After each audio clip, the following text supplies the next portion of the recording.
We will talk about the program flow iteration statement at ituturo ko sa inyo kung paano i-code ang iba't ibang loops. So, ang nga bang naiisip nyo kapag nakakarinig ng loops? Ito ay ang paulit-ulit na pagsasagawa ng isang bagay. For example na lang ito ay ang ating daily routine, gaya ng pagpasok sa paaralan at pagtrabaho. Tayo ay naghahanda parati upang maging presentable at pag-commute o paggamit ng mga sasakyan ng araw-araw nating ginagawa. Similar lang ito sa loops in programming, specifically Java. Meron tayong 3 types ng loops sa Java. We have for loops, while loops, and do-while loop. Pati yun ay ating pag-aaralan ngayon, so let's start. Iteration statement is commonly known as loops, are statements in programming and used to execute part of code repeatedly based on condition or set of conditions. These constructs are important for performing repetitive tasks efficiently. Itong iteration statement from the word itself, iteration and loop. It means ginagamit ito para makapagsagawa ng isang code ng ilang beses. So, kahit ilan, tatapos lang ito depende sa kondisyon na nilagay mo. Mas mapapadali rin ito ang specific task kasi hindi na imamano-mano pa ang pagtatype. So, meron tayong 3 types of contract structures. Gaya ng sabi ko kanina, we have for loop, while loop, and do-while loop. First, we will talk about for loop. Are mainly used when the number of iterations is known beforehand, like iterating through elements in an array or a defined range. So, gagamitin lang natin yung for loops kapag ang number of iterations is known. Kumbaga, alam mo na kung ilang beses yung magiging loop mo. Like this, for first. Dito yung example ng ating for loop. Gaya nga ng syntax kanina, sa loob ng parentheses na nakapaloob doon yung initialization, condition, and operation. So, ang initialization ay natin is equals to 0, while yung condition na ating nilagay ay I is less than 7, and ang operation ay plus plus. So, dito nagkamali ako kasi semicolon yung ating nalagay, which is kaya nagka-error. However, makikita naman natin sa huli yung kung saan natapos yung ating code, which is sa C. While loops execute as long as specified conditions evaluates to true. So, while loop talks about running your code repeatedly when the condition is still met. Malalaman lang natin kung kailan titigil ang loop nito depende sa condition na nilagay mo. Like this, for while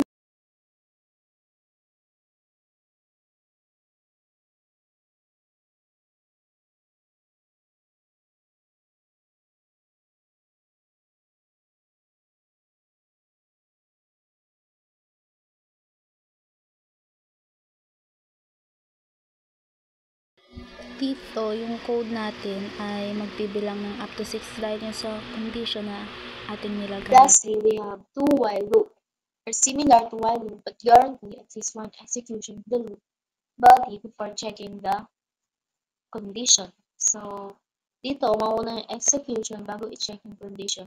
Ginagamit to kapag kailangan ng code na papagana at least once.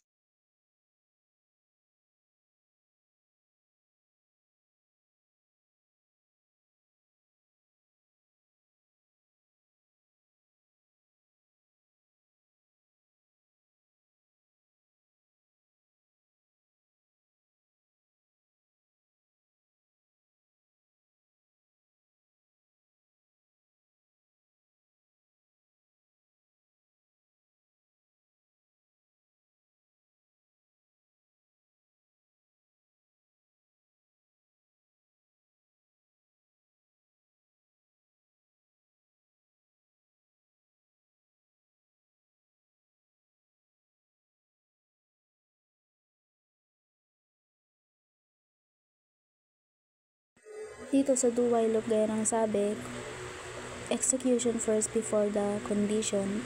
And dito, hindi na to pinansin yung ating condition na nilagay. Diretso lang siya sa 7. Branching statement in Java, jump statements are used to alter the normal flow of the execution within a program. There are 3 main jump statements. First, we have the break statement, the continuous statement, and the return statement. but we will discuss first the break statement. So use the break out a loop statement earlier than it is expected to end. We have two types, labeled and labeled, but first we will demonstrate how the break statement works. Tinatapos agad nito yung loop, like this, for example.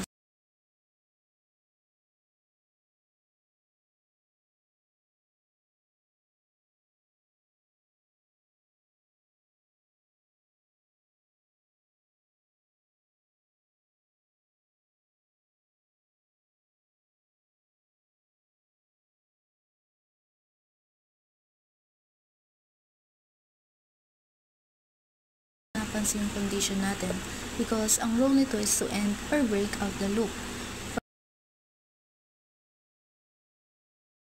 Next is the label. We will demonstrate how the label works. So dito sa ating given example of label, nalagay tayo ng break sa inner loop, and para ma-exit ang outer loop after ng value of I and 4, then nga sa may label tayong tinatawag na out loop.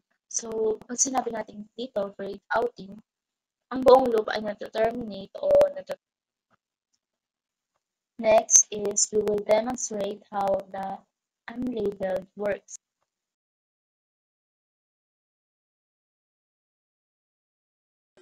From the outer loop is initiated, I equals to 0, and yung code sa loob nitong outer loop will get executed hanggang sa yung I is less than 9, and then the system out that print line number of outer loop executions plus parenthesis I executions, then parenthesis I plus I plus 1 parenthesis, then semicolon, executed, which shows number of outer loop executions 1. Then dito sa ating inner loop, which is initiated for parenthesis int j equals to 10, j less than 20, and then j plus j equals to 10, which will get executed until j. Then yung ating condition ay i-check if I equals to 4. If yes, ang loop ay matatapos. Else, skip ito yung ating condition and magmo-move ulit sa system out dot print line j, which will show 10. Same process lang ito sa lahat ng nilagay natin. The continuous statement, skipping the current execution and return to the loop statement. So the keyword for this continuous statement is to skip. And we have this example as shown in the next part. For the demonstration for our continue, I will use the break code 1 because papakita ko lang naman yung difference nila. As you can see, na-skip nito yung number 5 as the return statement. Return the value from the method and to stop the execution. So, it is the last statement that will be executed in a method. Maaari namang marami kang return statement pero isa lang masisagawa nito. Return as a keyword ay ginagamit para tapusin ang isang method o function or para i-return ang isang value sa function or method call. Ipapakita ko sa next slide kung paano ito sinasagawa. The return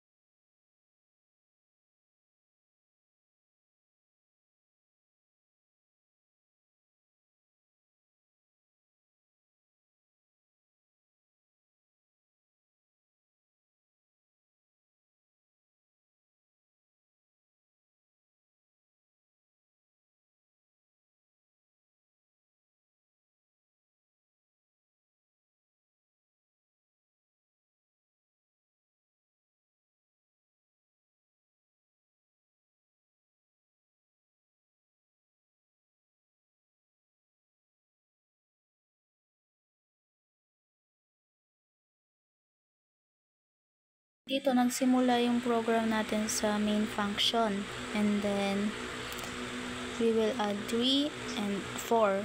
So dito i-return nito yung 7.